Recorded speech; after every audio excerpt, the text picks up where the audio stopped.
Pemirsa, Menteri Pertanian buka-bukaan akan adanya mafia pangan. Bahkan mafia ini melibatkan sosok-sosok penting di Indonesia. Praktek mafia dalam dunia perdagangan terus terjadi.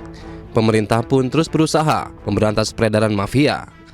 Menteri Pertanian menyebut sosok-sosok di balik mafia dunia pertanian adalah orang-orang berpengaruh. Dalam memberantas mafia, Mentan menyebut pernah ditegur Wapres. Namun, Mentan Amran memastikan teguran bukan dari Wapres Gibran yang saat ini menjabat. Mentan juga menyebut adanya mafia minyak goreng, pupuk hingga mafia beras. Pernyataan ini disampaikan saat memberikan sambutan dalam wisuda di Universitas Hasanuddin Kamis 10 April 2025 lalu. Ini ada kemarin minyak goreng, ada mafia pupuk, ada mafia beras, ada 50, sekarang 2 tadi kemarin laporan kami di SMS Kapolri, ada 20 sudah tersangka.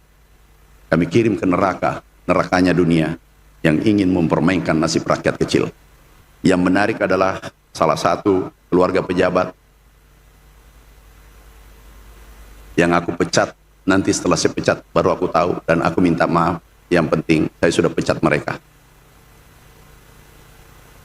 Ada juga kami pernah ditegur wakil presiden gara-gara ada mafia beras, kami tutup perusahaannya.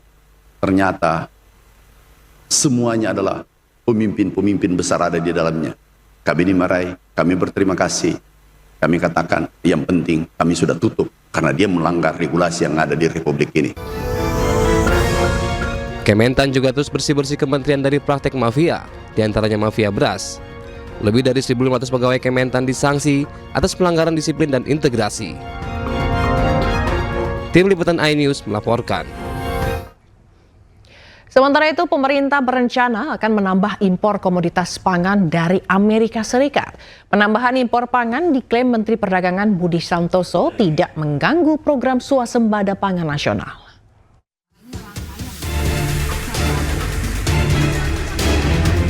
Pemerintah akan merencanakan penambahan impor komoditas pangan dari Amerika Serikat. Menteri Perdagangan Budi Santoso memastikan penambahan kuota impor komoditas pangan dari Amerika Serikat tidak akan mengganggu program swasembada pangan nasional.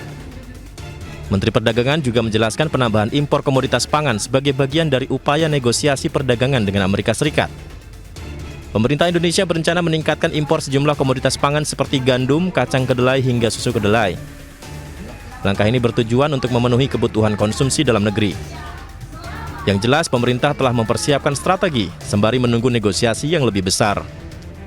Nah, jadi gini kan kemarin pertemuan dulu, habis itu kan nanti pasti akan negosiasi yang lebih detail. Jadi kita tunggu aja kan kemarin kalau beliau sampaikan 2 bulan harus selesai kan. Jadi kita tunggu aja kan kita belum tahu negosiasinya kan belum berjalan ya. Tapi udah ada pembahasan soal komoditas apa aja Pak yang buat ditambah impor? Ya masih. Jadi kalau dari kita masih sudah mempersiapkan. Itu apa aja Pak? Mungkin saya belum ngomong dulu ya, sudah kami persiapkan semua termasuk strateginya seperti apa. Tapi nanti kan ketemu tim negosiasi kita dengan Amerika. Pemerintah Indonesia sendiri menargetkan peningkatan nilai impor dari Amerika Serikat sebesar 18 hingga 19 miliar dolar Amerika Serikat sebagai bagian dari strategi negosiasi dagang timbal balik dengan pemerintah Amerika Serikat. Dari Jakarta, Rani Sanjaya, iNews melaporkan. Pemirsa, Menteri Agama Nasaruddin Umar menghadiri pelaksanaan bimbingan manasik haji nasional di Asrama Haji Pondok Gede, Jakarta Timur. Dalam kegiatan tersebut, Menteri Agama Nasaruddin Umar memberikan materi pembekalan secara langsung kepada calon jemaah haji dengan mengangkat tema Menggapai Haji yang Mabrur. Kegiatan ini diikuti oleh 100.000 calon haji secara luring maupun daring dari berbagai penjuru Indonesia. Selain itu, Menteri Agama juga menjelaskan bahwa Indonesia berhasil melakukan negosiasi kepada pihak Arab Saudi terkait kebijakan pelaksanaan haji 2025, terutama soal batasan usia dan pendamping haji khusus jamaah dari Indonesia. Teman-teman, terutama para petugas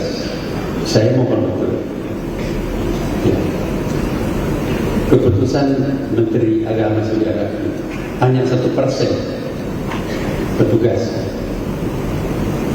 Maka itu kita hanya tes, kemarin yang dulu sudah hanya 1%. Kita lobby, termasuk saya teleponan WA Menteri Haji, dibalas bahwa ya khusus untuk Indonesia maka diberikan ya 2 kali lipat pembimbing yang telah ditetapkan oleh negara. Tadi itu 2.100 orang Bapak sekalian. Maka sekarang pembimbing dimungkinkan kita untuk bertambah 4.200 lebih. Tapi ini kita belum tentu perlu semuanya karena ini adalah masalah pembiayaan. Ya, Dan informasi lainnya, pemirsa, pemerintah Indonesia bersiap untuk evakuasi warga Gaza Palestina. Kota Pangkal Pinang disiapkan menjadi kota tujuan warga Gaza untuk menetap sementara. الآن استهداف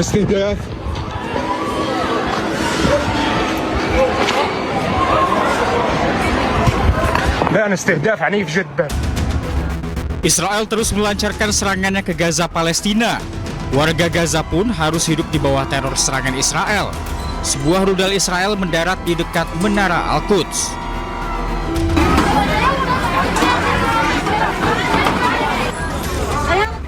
Serangan tanpa henti Israel membuat warga Gaza terancam kelaparan. Antrian warga di dapur-dapur amal menjadi pemandangan sehari-hari. Presiden Prabowo berkomitmen untuk mengevakuasi rakyat Gaza. Kota Pangkal Pinang, Bangka Belitung menjadi salah satu kota yang disiapkan untuk menampung sementara warga Gaza yang terluka. Ya kalau itu belum ada, cuman kita tentu siap-siap ya, diajak oleh Mensesnek untuk siap-siap, siapa tahu nanti ada arahan dari Presiden, itu aja. Nah tentu Kementerian Sosial punya beberapa fasilitas ya, kalau toh itu misalnya nanti ada arahan yang bisa digunakan untuk evakuasi warga Gaza. Itu pun semua amat tergantung pada arahan Presiden. Untuk kotanya tadinya udah disiapkan, Mas? Maksudnya? Kota yang akan dituju. Ya salah satunya, bukan di sini, salah satunya yang kita persiapkan itu di Pangkal Pinang.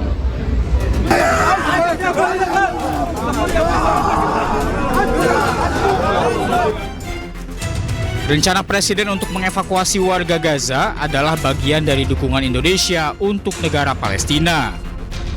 Yang dilakukan oleh Presiden Prabowo yang merencanakan untuk melakukan evakuasi warga Gaza ke Indonesia itu adalah tenaga-tenaga medis, tenaga-tenaga pendidik yang itu dilakukan oleh Presiden Prabowo sebagai bagian dari persiapan Palestina yang merdeka.